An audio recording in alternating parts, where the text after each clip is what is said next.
Welcome everybody to American Jiu-Jitsu. We are here with Sean, Kathy, and Billy.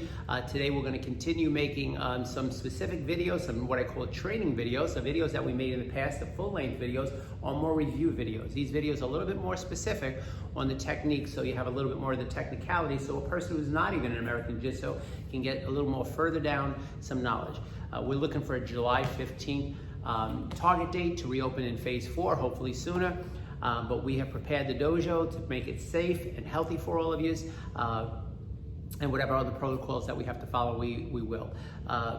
Like I said, American Jiu-Jitsu LI, it's our Facebook group page, it's our YouTube page, and it's also my Gmail account. So if you want to reach out and see the library that we've already made, and we'll continue to put these up, please do so.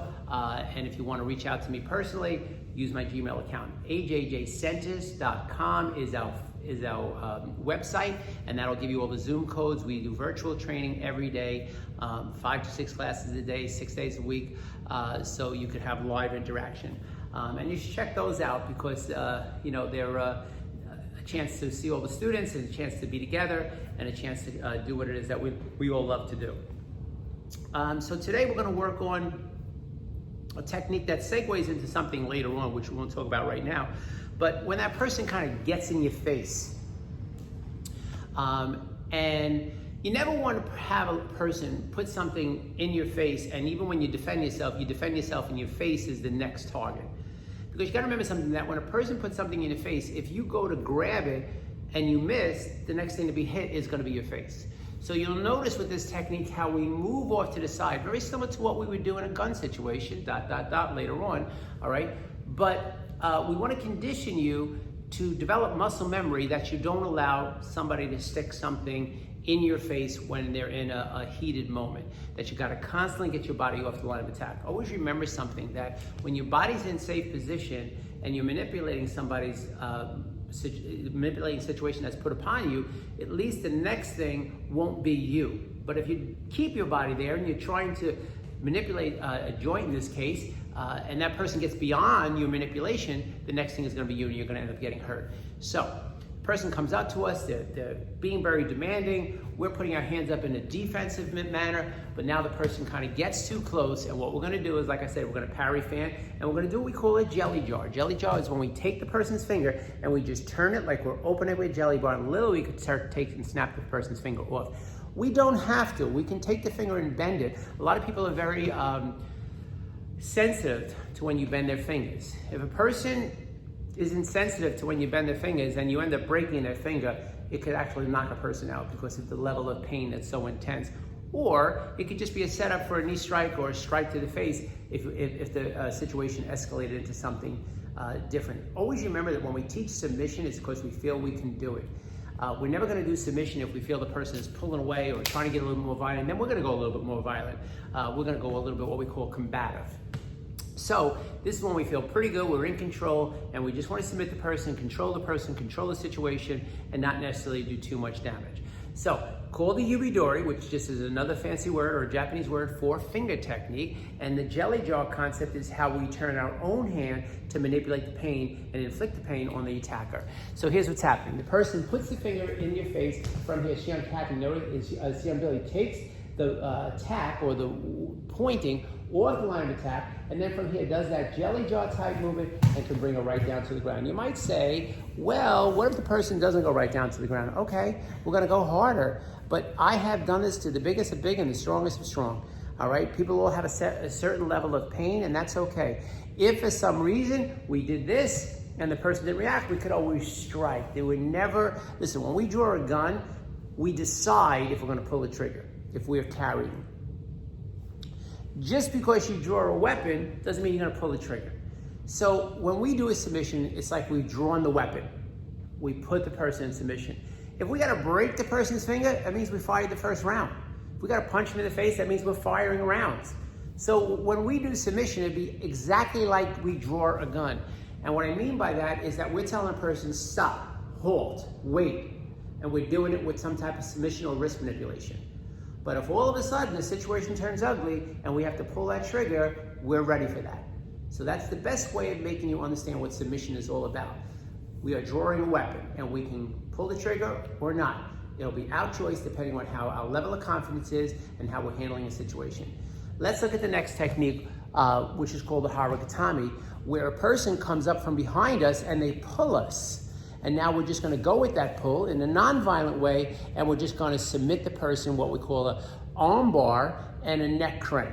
Okay, so from here, we come over the top, we just continue to walk and turn all the way to the camera, and then you go, a neck crank in here. You're not gonna kill anybody with this, you're gonna submit a person with this. You can wrench their neck, you can hurt their arm, but you're not gonna kill them. I mean, if you took that neck back and snapped it, yes, you could do some severe damage, but again, we drew our weapon. We're telling the person we don't want any trouble. We're holding him in submission, okay? And at the same time, if we don't want to get overly violent or snap their neck, where the head goes, the body follows, so we can bring a person right down to the ground very simply. I'm going to show you that just because of the climate today. So if Shion really did that, and same technique, he came around, and now he decided he needs to put this person down. He could very easily and very gently actually put the person down and tell the person either a strike or hold in submission, chill, chill, chill. One thing about jiu-jitsu is we are in total control of what it is that we do. If a situation escalates where a person is getting away from us, then we can always go combative. Now we're going to take that same technique that we just did, that haragatami, and we're just going to take it from different applications.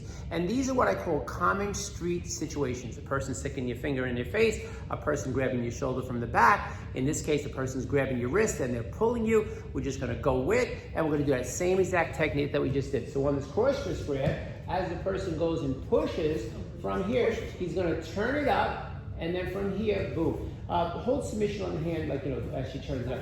So watch here. He turns it up. He's already there. And look, if you look from all the other techniques, he has hizagatami if he wanted to. He has hijidori if he wanted to. Okay? But now we choose to use her more as a buffer, so he gets behind her, cranks her, has the arm bar and the neck bar, and again, it can always bring it down to the ground. So what hopefully you're starting to see is that there is an actual system in place. And even though this specific technique is this specific technique, that it's attached to a million other techniques if we choose that. Now, we're going to take the same technique as if the person grabbed our hand and did the same push. All right? You know that wise guy who kind of grabs us with a handshake and gets a little aggressive? We're going to do the same thing. So as the person grabs us and pushes from here, it goes right around, and boom, there's your haragatami. So you see, things segue into another. Now this segues into the next category, or the next actual belt tape that I'm going to be making, into a technique called the koto-gieshi, which is a leaf hand. But we introduced the first technique on the last part of this belt list, which is blue belt, to kind of segue into like the coming attractions in a movie. All right, what's happening here is the person's pushing on us, and instead of doing that haragatami, we're going to show the ability to manipulate the wrist. And all we're simply doing is taking the wrist and twisting it beyond the point that it was meant to be twisted. And this technique is referred to as a koto-gieshi. It's called a leaf hand if you interpret it to English, because when the Japanese masters sat on their mountain and watched the leaves fall from the tree, they were seeing how the leaf fell, and they were like, oh, what would happen if you turned a wrist that way? They had a lot more time, and I guess we've had a lot more time for the last 3 months to watch the leaves fall off the trees too. We had the reverse. We saw the leaves fall off the tree, and now we saw the leaves come back to the tree in the time that we've been sitting home. But hopefully everybody got some good out of this as well, being a little bit more together with your family, reflecting on life, being more grateful, and hopefully being smarter. And that's what we all plan to do here at American Jiu-Jitsu. So let's look at this last technique. From here, she pushes, he goes back, steps with his right leg first, then steps back with his left leg, and then boom, puts it down. The reason why stepping is so important is koto-gieshi does not work that well if the person is flat-footed. All right, so by constantly extending and creating that lead, notice how Kathy's off balance. Now he steps back with the left hand, and from here cranks that wrist, turns all the way to the camera, and that technique that he's doing right there is called the koto pin. So what's beautiful about these techniques is we could put a person down in submission without doing severe damage. And this is kind of a big topic today, where people who think they're putting a person down in submission and then do some severe damage. We don't do political messages at all on our videotape, but what I do believe is everybody needs to be trained properly to learn how to have more options in a combative situation, but that's not gonna happen in 5 or 6 weeks. It needs to be a restructuring of proper training through proper instructors, and that's what we look to do.